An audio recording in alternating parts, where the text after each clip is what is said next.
My husband made me donate a kidney to his mother. Said, prove your family. I did the surgery. Saved her life. 3 days later, still in the hospital, he served me divorce papers. His mother smiled from her bed. Thanks for the kidney. His girlfriend was in the room, wearing an engagement ring. 6 months later, they needed something else. Another organ. They called me desperate. I was still recovering from surgery when my husband handed me divorce papers. 3 days. That's how long he waited after I gave his mother my kidney.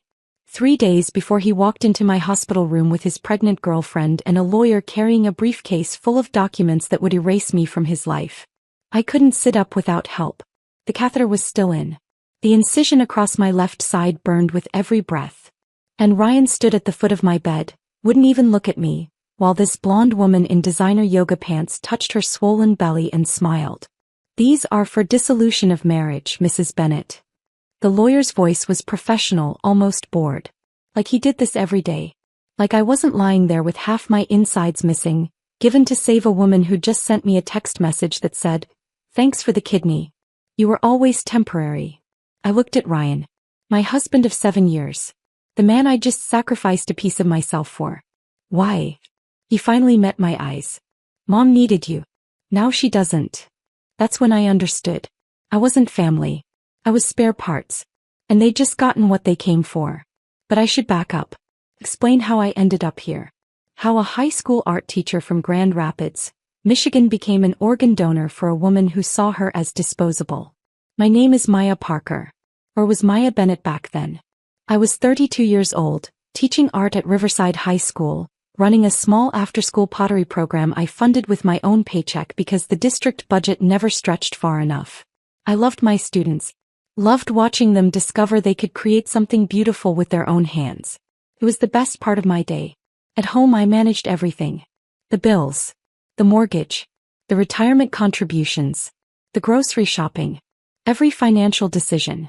Ryan always said he was better at sales than spreadsheets. He was a real estate agent, charming and ambitious, always chasing the next big commission. He'd come home late smelling like expensive client dinners and tell me about deals that were almost closed, or right around the corner. I handled the rest. That was our arrangement. It seemed fair at the time. Our marriage wasn't perfect. Ryan was distant sometimes. He worked late often. But I told myself that was normal. That's what marriage looked like after 7 years. The passion fades, the routine sets in, you build a life together. Right? I'd been noticing things though. Small things. Our savings account had been shrinking for months. 10,000 became 8, then 6, then 4. Every time I logged in to pay the mortgage or transfer money, the balance was lower. When I asked Ryan about it, he'd wave me off with that easy smile he used on clients. Market fluctuations, babe. My commission structure changed this quarter. It'll bounce back. I wanted to believe him. I needed to believe him. Because if I didn't, what did that say about me? About the 7 years I'd invested in this marriage? Then Gloria called. Late February, a Thursday night. Ryan was in his home office with the door closed. Something he did more and more. And I was grading student assignments at the kitchen table when his phone lit up on the counter. I saw her name on the screen. I almost didn't answer. Something told me to pick up. Why, Her voice sounded thin.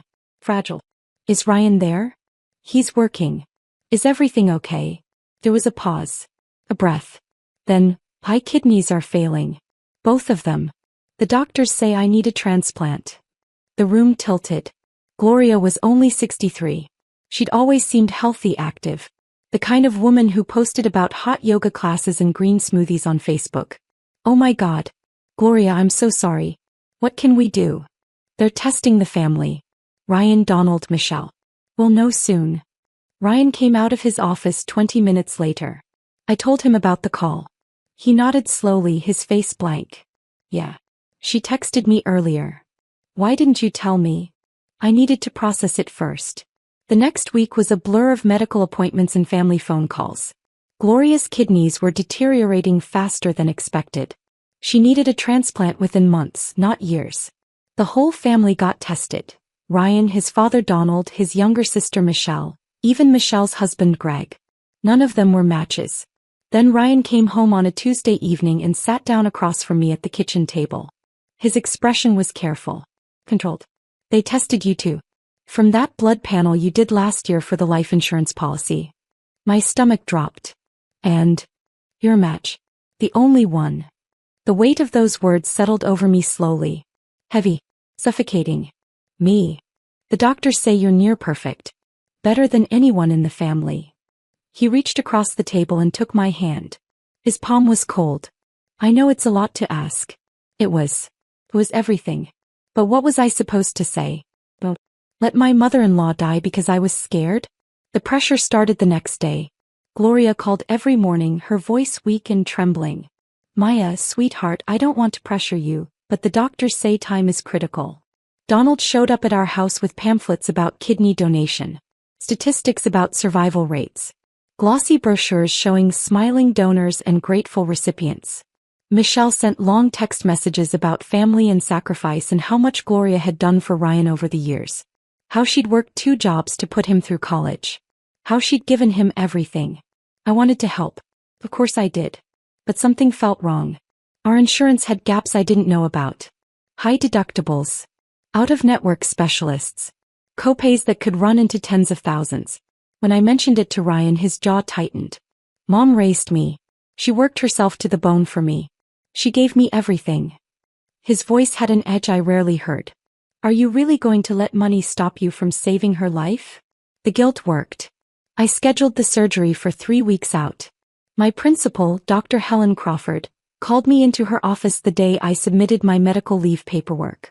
She was in her early 60s, sharp-eyed, with gray hair pulled back in a practical bun. Maya, are you sure about this? I nodded automatically. Yes. Of course. Helen studied me for a long moment. Her expression was hard to read. Organ donation is a beautiful thing. But it's also serious. Permanent. Life-altering. You need to be absolutely certain this is your choice. Not anyone else's. It is, I said, forcing a smile. I'm sure. But I wasn't. That night, I found Ryan in his office again, door closed, talking on the phone in a voice too low for me to hear clearly. When I opened the door, he hung up immediately. Just a client, he said without looking at me. I noticed he wouldn't meet my eyes. The surgery was scheduled for a Tuesday in March. I woke up at 4:30 in the morning, my hands shaking so badly I couldn't button my shirt. Ryan drove me to the hospital in silence. The roads were empty, the sky still dark. I kept waiting for him to say something. Anything. To reassure me. To thank me. He didn't speak the entire drive. In the pre-op room they wheeled Gloria past my bed. I expected her to stop. To say something. To acknowledge what I was about to do for her. She didn't even look at me. Just stared straight ahead, her jaw set, her eyes flat and distant. A nurse patted my arm. You're very brave. I didn't feel brave. I felt terrified. The anesthesiologist leaned over me with a kind smile. Ready? I wasn't. But I said yes anyway. Because that's what you do for family. You sacrifice. You prove you belong. When I woke up, the pain was immediate and overwhelming. My left side felt like it had been torn open and stitched back together with barbed wire. A nurse stood by my bed checking monitors. The surgery went perfectly. Gloria's kidney is functioning beautifully. I tried to feel relieved. I tried to feel proud. Instead I felt hollow. Carved out. Like something essential had been taken and I'd never get it back. Ryan visited that first evening. He stayed 10 minutes. Stood near the door with his hands in his pockets. I need to check on Mom, he said, kissing my forehead without warmth. Then he was gone. I lay there alone, staring at the ceiling tiles. Counting them to distract myself from the pain. 43 tiles. Fluorescent lights humming overhead. The antiseptic smell of the hospital. The beep of machines monitoring my vital signs. I had never felt more alone in my entire life. On day 2, Ryan didn't visit at all. A nurse mentioned he'd been with Gloria most of the day. Your mother-in-law is doing remarkably well, she said with a smile. You gave her a wonderful gift. I tried to smile back. My face felt frozen. On day 3, the nurse came in to check my vitals. Your husband is here. For a moment I felt something like hope. Maybe he was finally here to take me home. To tell me it was over. To thank me properly. Then Ryan walked in. And he wasn't alone. There was a woman with him. Blonde, athletic, wearing those expensive yoga pants and a diamond bracelet that caught the fluorescent light. And a man in a tailored suit carrying a leather briefcase. Ryan didn't sit down. Didn't come close to the bed. Just stood at the foot like I was a stranger. Maya, this is Cassie. And my attorney, Mr. Hoffman. My brain couldn't process the words. I looked at the woman. At the lawyer. Back at Ryan. What? Mr. Hoffman opened his briefcase with practiced efficiency. Professional. Detached. Mrs. Bennett, your husband is filing for dissolution of marriage. He placed a stack of papers on the table beside my bed. These are the documents. The words didn't connect. Dissolution. Marriage. Papers. I looked at Ryan, waiting for him to laugh. To say it was a mistake. To do something human. He wouldn't meet my eyes. Cassie shifted uncomfortably. Her hand moved to rest on her stomach. That's when I saw it clearly. The swell of her belly under her fitted top. 7 months pregnant, maybe more. 7 months. The affair didn't start after Gloria got sick. It started before. Long before. The nurse's phone buzzed on her cart. He glanced at the screen, then at me. Her expression shifted to something I'll never forget. Pity. Pure, devastating pity. Mrs. Bennett, you have a message. From Gloria Bennett. My hands were shaking too badly to hold the phone. The nurse read it aloud, her voice getting quieter with each word. Thanks for the kidney. Ryan will finally get his inheritance now. You were always temporary. The room spun. The machines beeped steadily. Somewhere down the hall someone laughed. I looked at Ryan. Cassie. At the lawyer with his briefcase full of papers designed to erase 7 years of my life. Why? My voice came out broken. Small. Ryan finally met my eyes. His expression was cold. Mom needed you. Now she doesn't. And that's when I understood. I had never been family. I had been a resource. An asset. Spare parts to be harvested and discarded. They had used me. And now they were throwing me away. My sister Tanya picked me up from the hospital 4 days later. Ryan was already gone. Moved out of our house. Into a downtown condo with Cassie, according to a terse text message he sent at 11 o'clock the night before. No apology. No explanation. Just an address where I could send any of his remaining belongings. Tanya helped me into the passenger seat of her 10-year-old Honda Civic. Every movement sent pain radiating from the incision. I'd refused the wheelchair the nurse offered, too proud or too stubborn or too broken to accept I couldn't even walk to a car on my own. The drive to Kentwood took 20 minutes. I cried the entire way. Not loud, dramatic crying. Just silent tears running down my face while I stared out the window at a world that looked exactly the same as it had a week ago. Trees budding with early spring growth. People walking dogs. Kids riding bikes. Everything normal. Everything unchanged. Except me. I was completely different. You can stay as long as you need, Tanya said quietly. She kept her eyes on the road. Gave me space to fall apart without commentary. Tanya's apartment was small. 2 bedrooms, 1 bathroom shared with her 2 teenagers. Bryce was 15, tall and quiet, always wearing headphones. Simone was 17, sharp-eyed and protective like her mother. They'd converted the living room into a makeshift recovery space for me. Blankets stacked on the couch, pillows borrowed from their own beds. A folding table set up with water bottles and my prescription pain medication. We're good at making room, Tanya said, helping me onto the couch. We've done it before. I knew she meant after her divorce 3 years ago, when she'd downsized from a house to this apartment. When she'd rebuilt her entire life on a nursing assistant salary. I should have paid more attention then. Should have learned from her resilience. Instead, I'd been wrapped up in my own marriage. My own carefully constructed denial. The first week blurred together. I could barely move.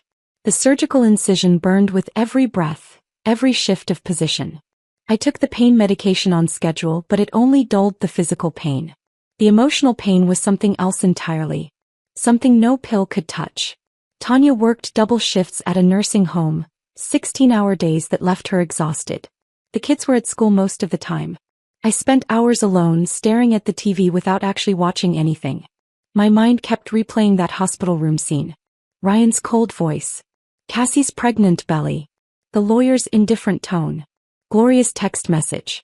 You were always temporary. The words looped in my head like a song I couldn't stop hearing. Over and over. A nightmare I couldn't wake up from. Simone came home from school one afternoon and found me crying on the couch.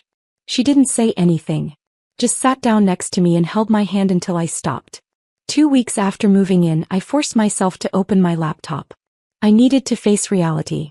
Check the bank accounts. Pay bills. Figure out what was left of my life.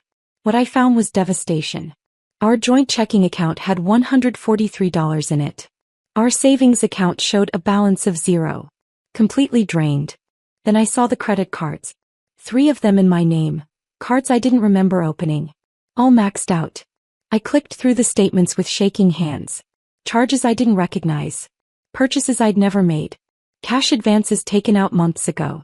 Total debt, $47,000. I felt like I couldn't breathe. Then I found the second mortgage. Someone had borrowed $95,000 against the equity in our house. The loan documents were scanned and saved in our shared cloud storage. I opened them. Stared at the signature page. The signature looked like mine.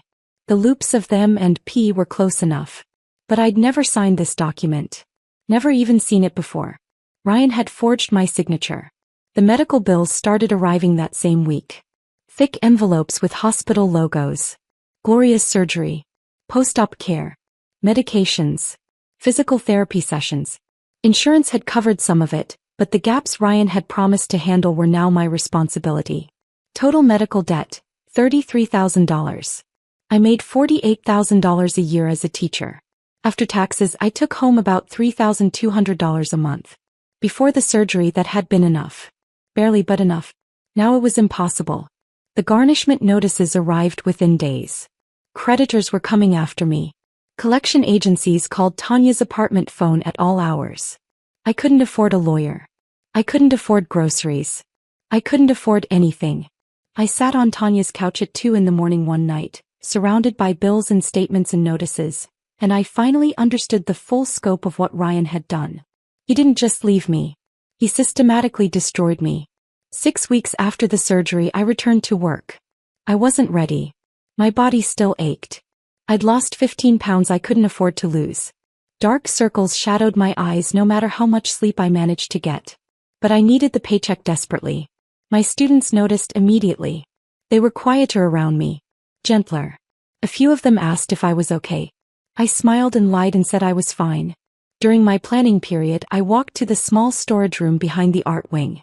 This was where I used to run my pottery program, an after-school thing I'd started 3 years ago, funded entirely out of my own pocket. The kiln was still there, silent and cold. But the shelves were empty. I'd been renting a small studio space off campus for $400 a month to store supplies and finish student projects. Clay, tools, glazes, wheels. Years of accumulated materials and dozens of pieces students had been so proud of creating. I hadn't been able to pay the rent for 2 months. The landlord had cleared everything out and sold it to cover what I owed. Years of student work. My own pieces. All the tools and materials. Gone. I stood in that empty storage room and felt another layer of grief settle over me. Another thing Ryan had taken. Another piece of my life erased. Later that day, Dr. Helen Crawford called me into her office. I walked there expecting a reprimand. My performance had been terrible. My focus was non-existent. I was barely functional. Instead, Helen closed the door and gestured for me to sit. Her expression was serious but not unkind. I went through something similar 20 years ago. She said it quietly. Matter of fact. Then she handed me a folder. The district has an employee assistance program. Free counseling. Legal consultations. Financial planning resources. I want you to use it. I took the folder with hands that wouldn't stop shaking. Why are you helping me? Helen's expression softened. Because someone helped me when I needed it. And because you're a good teacher, Maya. Don't let them take that from you too. I started working 3 side jobs just to contribute to Tanya's rent. During the day I taught full-time. At night I graded essays for an online education company. Mindless work that paid $12 an hour. I created social media graphics for small businesses I found on freelance websites. I tutored high school students via Zoom, helping them with college application essays and SAT prep. I slept 4 hours a night if I was lucky. Tanya worried. She'd find me at the kitchen table at midnight, laptop open, eyes burning with exhaustion. "You're going to make yourself sick." "I'm already sick," I said. Came out harsher than I meant. "I'm sorry. I need to help. I need to contribute something." Simone started bringing me tea in the evenings without being asked. Bryce offered to give up his bedroom so I could have privacy and a door that closed. I refused. I was already taking too much from them. From this family who had their own struggles, their own tight budget, their own lives that didn't need my disaster spilling into every corner. One Saturday afternoon, I forced myself to sort through the boxes of documents from the house. Things Ryan had left behind or hadn't cared enough to take. Old tax returns. Insurance papers. Bank statements from years ago. I wasn't looking for anything specific. I just needed to organize. To feel like I had control over something even if it was just filing papers. Then I found it. A life insurance policy. The paper was crisp, official. I unfolded it slowly. Policyholder, Ryan Bennett. Insured, Maya Bennett. Beneficiary, Ryan Bennett. Death benefit, $250,000. Policy date, January 15th. 2 months before Gloria's surgery. I read it 3 times. My hands went completely numb. The paper slipped from my fingers and drifted to the floor. If I'd died during surgery, if there'd been complications, an infection, a surgical error, anything, Ryan would have collected $250,000. The timeline clicked into place with sickening clarity. He'd taken out the policy before Gloria even called about needing a transplant. Before the family got tested. Before he knew I was a match. He'd been planning this. I wasn't family. I wasn't even a person to him. I was an investment. An asset. A resource to be extracted and discarded, or cashed in if circumstances aligned correctly. I picked up the policy with shaking hands. Took a photo of it with my phone. Then I found the folder Helen had given me and pulled out the legal aid number. My hands were still trembling when I dialed. A woman answered on the 3rd ring. Legal Aid of Western Michigan. "This is Marcus Webb's office." "I need help," I said. My voice sounded strange. Distant. Like it belonged to someone else. "I think my husband committed fraud. And I think he was hoping I'd die." Marcus Webb met me at his office the following Monday morning. His workspace was small, cluttered with case files and legal textbooks, tucked into a converted house that served as the Legal Aid of Western Michigan headquarters. He was in his 50s with graying hair and tired eyes that had seen too many stories like mine. I handed him the life insurance policy. He read it slowly, his expression unchanging. Then he set it down and looked at me. "Tell me everything." So I did. The shrinking savings account. The pressure from Ryan's family. The surgery. The divorce papers in my hospital room. Gloria's text message. The forged signatures on the second mortgage. The maxed out credit cards I'd never opened. Marcus took notes on a yellow legal pad. His handwriting was terrible, but his questions were precise. He asked about dates, amounts, who was present when decisions were made. When I finished, he was quiet for a long moment. Then he tapped the life insurance policy with his pen. "This is more than divorce, Maya. This is financial exploitation. Possibly fraud. Can you prove it?" "I can try." He pulled out a blank bankruptcy petition form. "We'll file this with a specific request for investigation. The trustee will look into the forged documents, the fraudulent debts. If we can establish a pattern of exploitation, we might be able to get criminal charges filed." I didn't let myself hope. Hope had gotten me into this mess. "What are the chances?" Marcus met my eyes. "Honestly, I don't know. But I've been doing this for 20 years and I've never seen a case this clear-cut. The life insurance policy alone is damning. Combined with everything else, we have a real shot." He filed the bankruptcy petition that afternoon.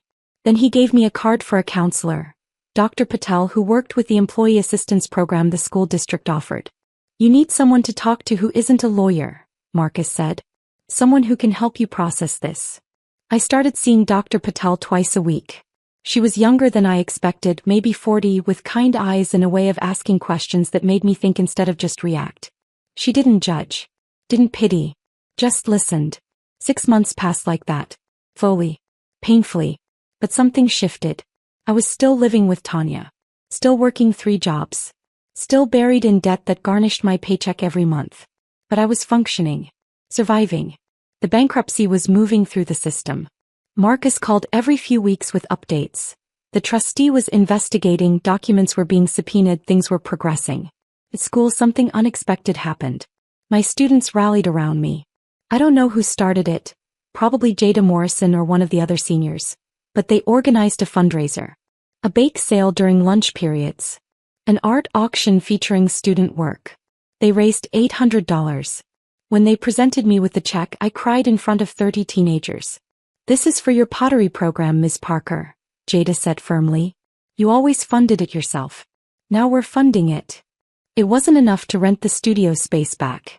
But it was enough to buy clay and basic tools. I started teaching pottery again during lunch periods, right there in the storage room behind the art wing. Kids showed up who'd never taken art before. They sat at makeshift tables and shaped clay with their hands and talked about their lives, their families, their struggles, their dreams. I realized I wasn't just teaching. I was healing them and myself. Then on a Tuesday in October the call came. I was in the middle of teaching a sophomore class, demonstrating watercolor techniques, when my phone buzzed in my pocket. I ignored it. School policy. No phones during instruction. It buzzed again. And again. During the passing period I checked. 7 missed calls. 3 voicemails. All from Ryan. My stomach dropped. I hadn't heard from him in 6 months. Not since Marcus had sent a cease and desist letter regarding any further contact outside of official divorce proceedings. I stepped into the hallway away from the rush of students and listened to the first voicemail. Ryan's voice was different. Tight. Panicked. Stripped of the cold confidence he'd had in that hospital room. "Why? Mom's kidney failed.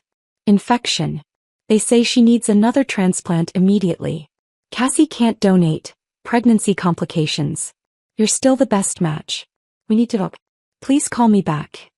The second message was longer. More desperate. "Maya, I know you're angry, but this is life or death. We can work something out. There's money from Mom's estate. We can settle the debt, help you out, whatever you need. Just call me." The third message was just breathing. Heavy. Ragged. Then a click.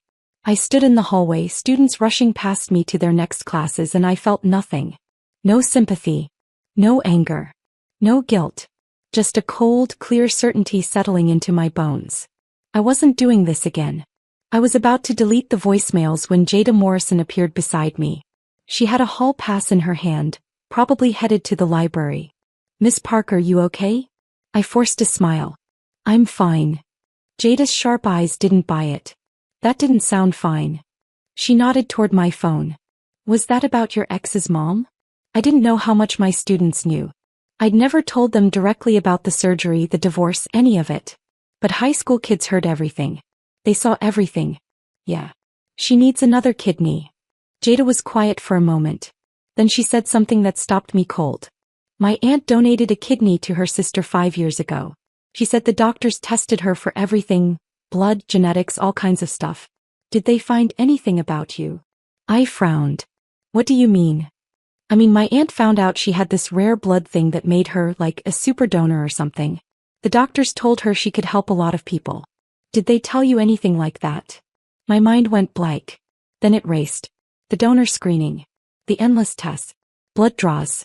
Tissue typing. Genetic panels. I'd signed so many consent forms I'd stopped reading them. Been poked and prodded and scanned for weeks. The doctors had huddled in conversations I wasn't part of, speaking in medical terminology I didn't understand. But no one had ever sat me down and explained what they'd found. What made me such a perfect match? "I don't know," I said slowly. "They never told me." Jada's expression shifted to something like concern. "You should find out, Miss Parker. My aunt said it was important. Like really important." The bell rang. Jada hurried off to class. I stood there in the empty hallway, my phone still in my hand, Ryan's voicemails still undeleted. That afternoon, during my planning period, I called the hospital and requested my full medical records from the surgery. They said it would take 7 to 10 business days. I gave them Tanya's address and waited. The records arrived a week later. 63 pages. Single-spaced medical documentation, test results, surgical notes, post-op assessments.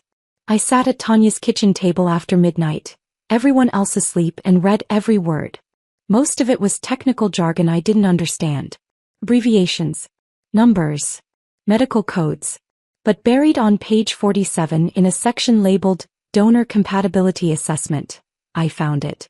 Patient exhibits rare HLA haplotype configuration, B57-01, DRB103-01, DQB1201, with extraordinary cross-match compatibility across multiple tissue groups. Universal donor potential noted for specific recipient populations. Genetic profile flagged for National Registry consideration. Recommend follow-up counseling regarding donation implications. I read it 3 times. Then I grabbed my laptop and started Googling every term. HLA haplotype, cross-match compatibility, universal donor potential. What I learned made my hands shake. I wasn't just a match for Gloria. I was a potential match for dozens, maybe hundreds of people with specific rare tissue types. My genetic makeup was medically valuable. Exceptionally rare. The doctors had known this. They documented it, flagged it, recommended follow-up counseling. No one had ever told me. Ryan didn't just marry me.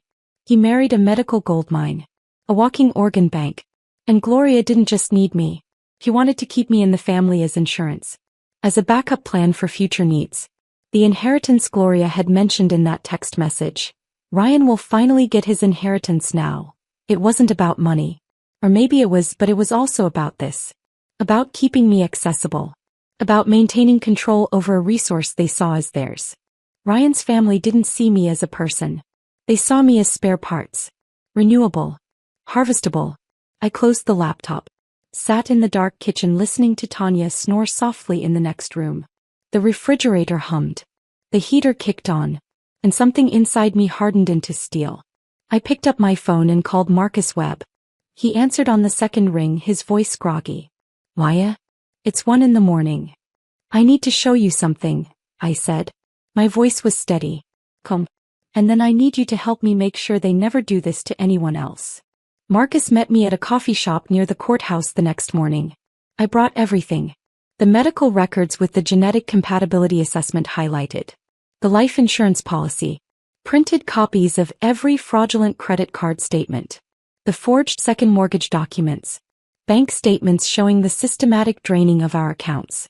I'd organized it all into a folder, chronological, labeled with sticky notes. Marcus ordered 2 coffees and spread the documents across the table. He read through everything methodically, his expression unreadable. He took notes. Asked questions about dates and amounts. Cross-referenced the life insurance policy date against the timeline of Gloria's diagnosis. When he finished, he was quiet for a long moment. Just sat there staring at the life insurance policy, his jaw tight. Then he said, "My wife donated a kidney to her ex-husband's father 12 years ago. I wasn't expecting that. I'd assumed Marcus took these cases because of some abstract sense of justice. Not because of something personal." Marcus stared at his coffee. Didn't drink it. Her name was Rebecca. She was 28. They'd been married 3 years. The father needed a transplant and Rebecca volunteered because she loved him. Wanted to prove she was committed to the family.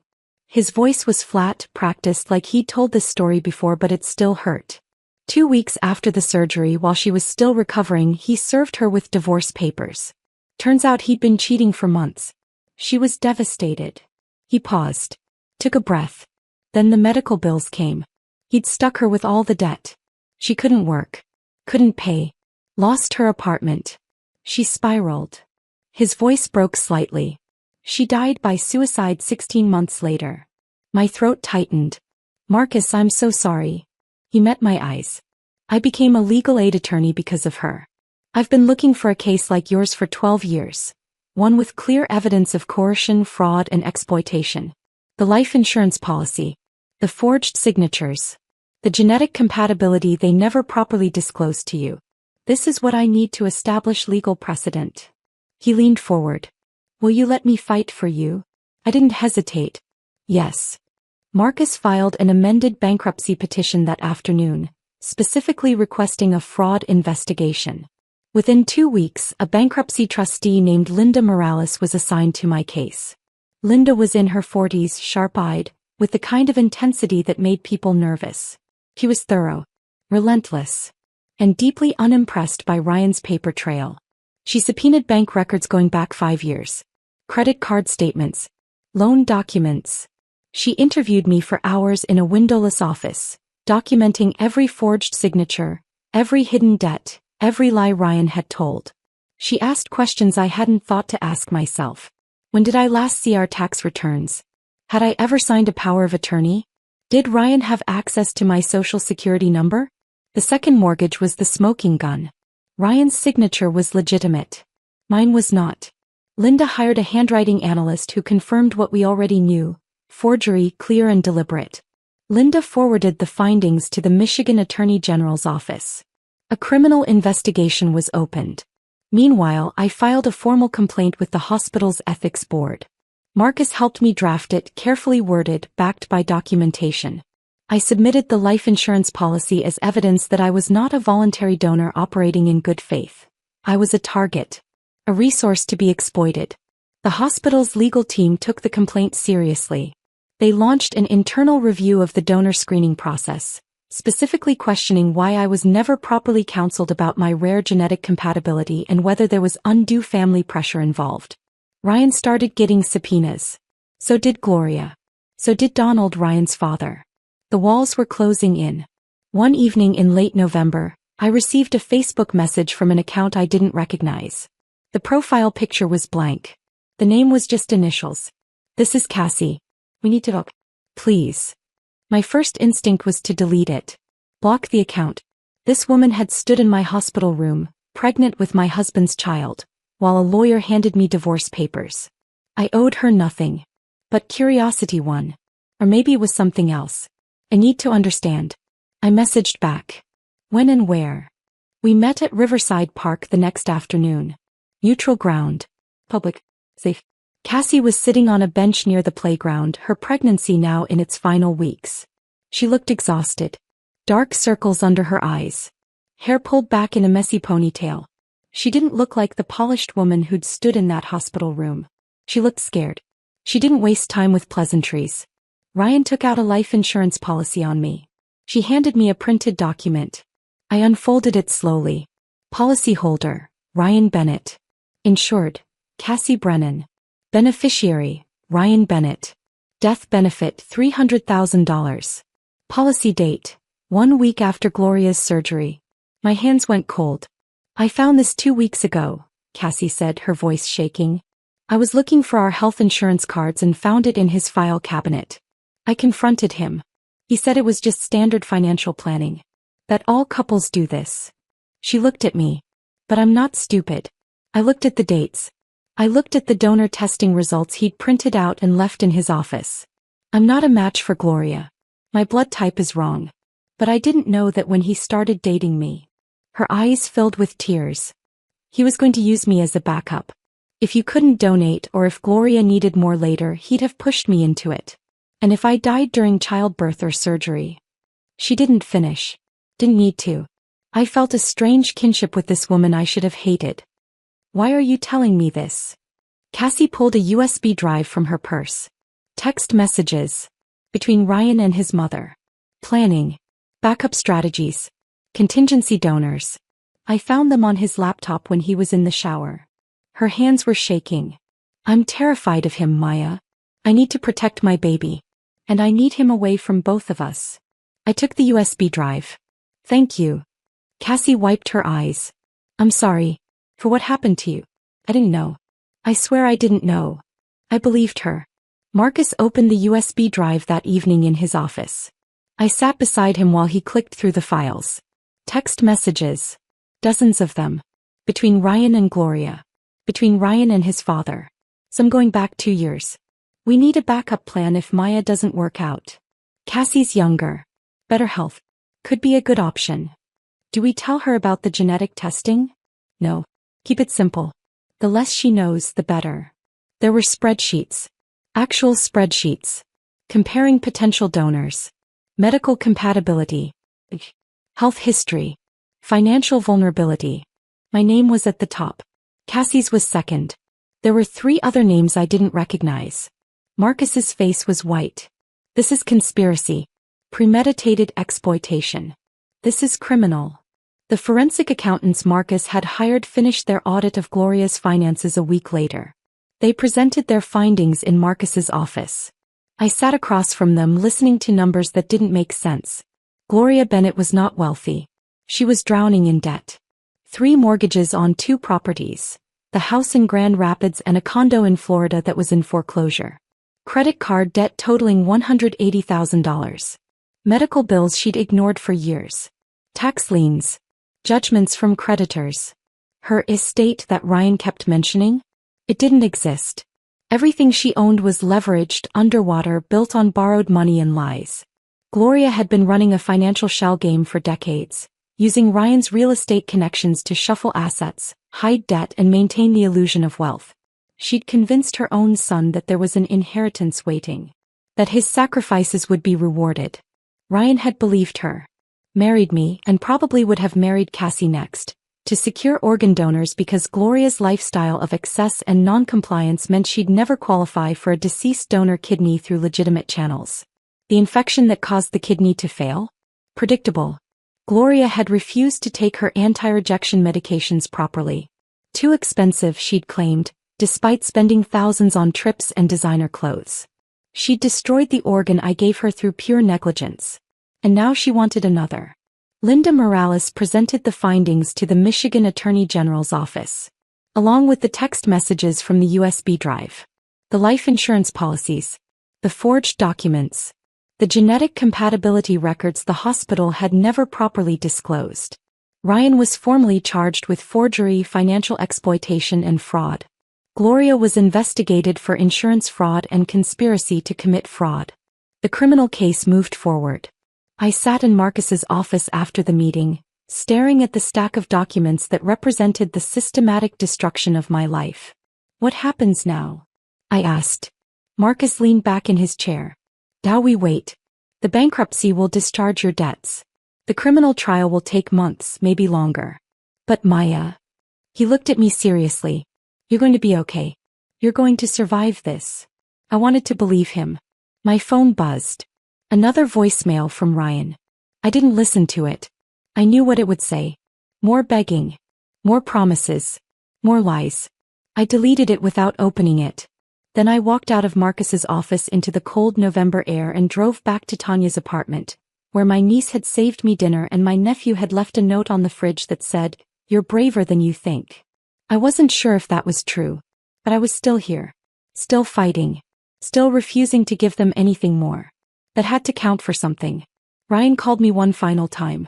It was a Friday afternoon. I was in my classroom cleaning paintbrushes after school when my phone rang. I didn't recognize the number, but something told me to answer. I put it on speaker. Marcus was still in the building. We'd planned to meet about the upcoming trial, so I texted him to come to my classroom. He arrived just as Ryan started talking. Why? His voice was different. Broken. Desperate. Stripped of every trace of the cold confidence he'd had in that hospital room. Please. I know I hurt you. I know what I did was wrong. But my mother is dying. She needs you.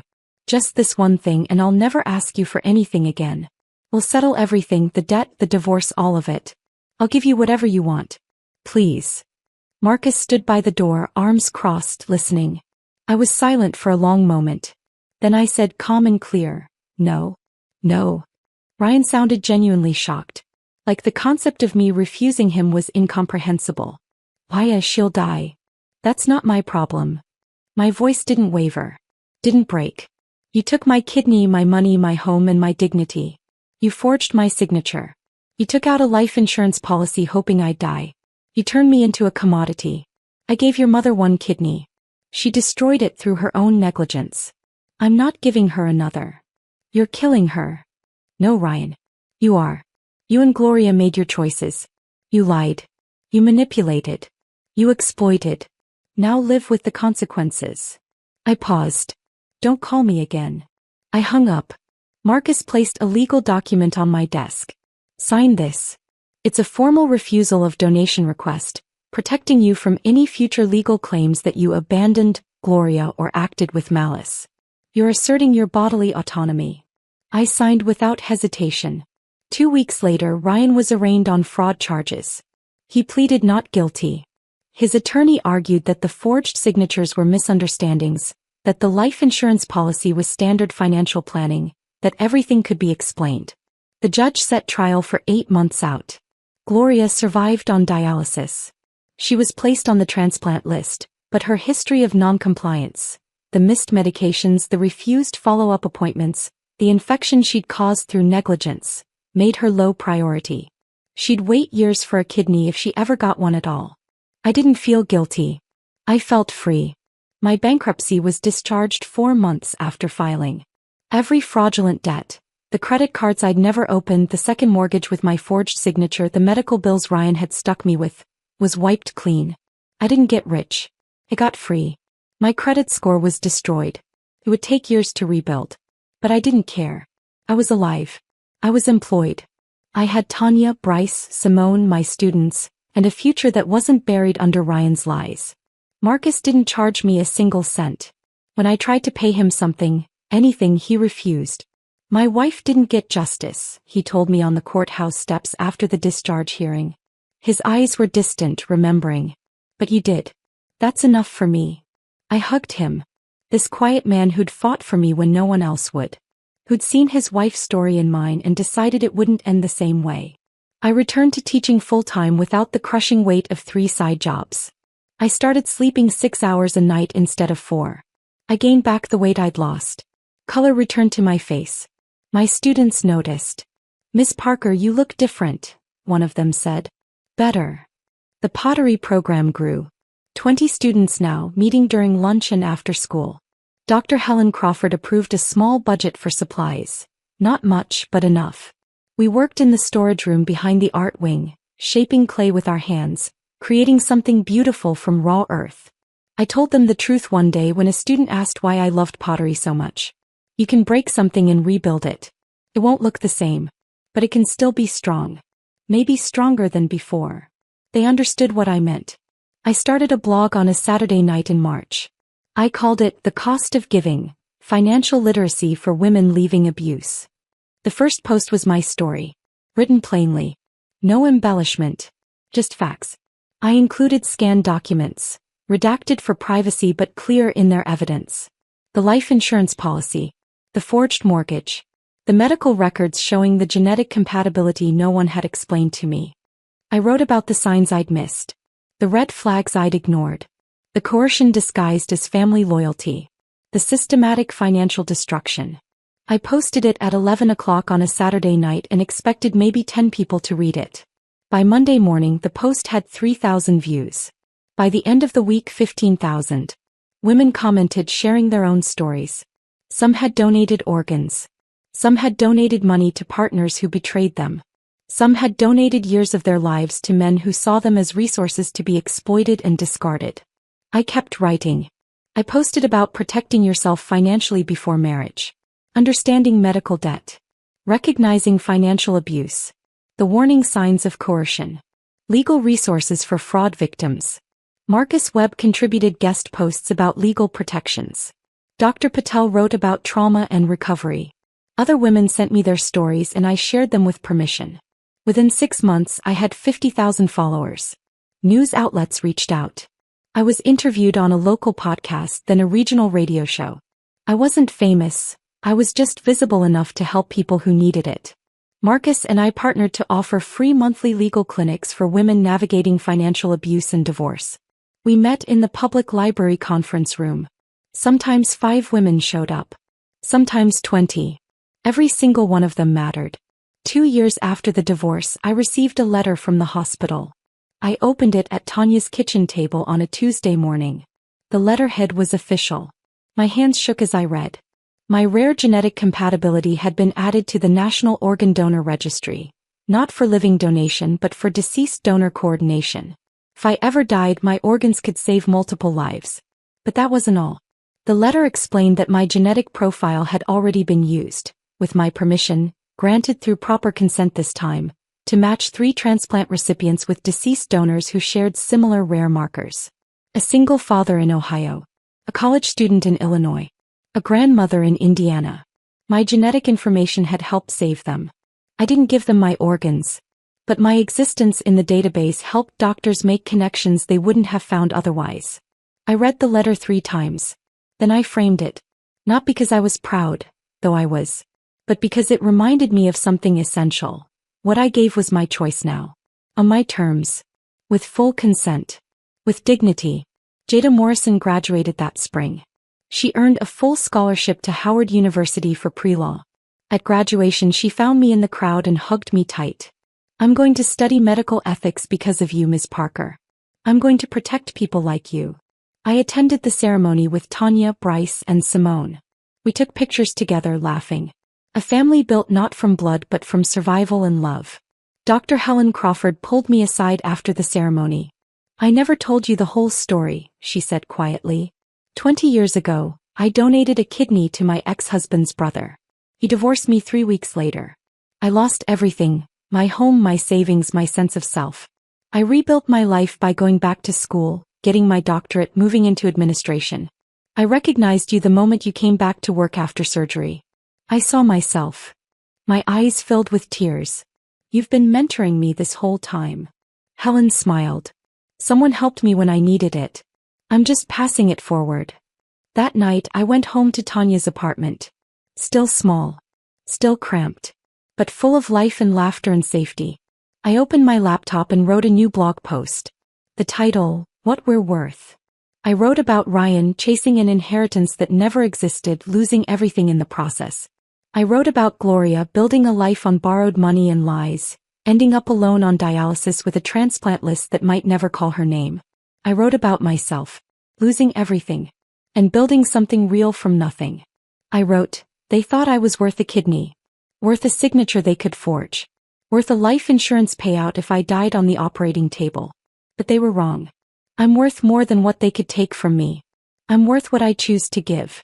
On my terms. To people who deserve it. To causes that matter. That's the difference between us. That's what we're worth. I posted it. Then I closed the laptop, made tea and sat with Tanya on the couch. We watched a movie. We laughed. Outside, the Michigan winter was brutal and cold. But inside it was warm. I had survived. And survival, I'd learned, was its own kind of revenge. Not the dramatic, destructive kind. The quiet kind. The kind that meant waking up every morning and choosing to keep going. The kind that meant helping others so they didn't have to suffer alone. The kind that meant building a life worth living from the ruins of what was taken. Ryan lost everything chasing something that never existed. I lost everything and built something real. That's what we're worth. If this story of revenge through survival resonated with you, hit that like button right now. My favorite part was discovering Gloria's fake wealth was all borrowed money and lies. What was your favorite moment? Let me know in the comments below. Don't want to miss more empowering stories like this? Subscribe and hit that notification bell for instant updates.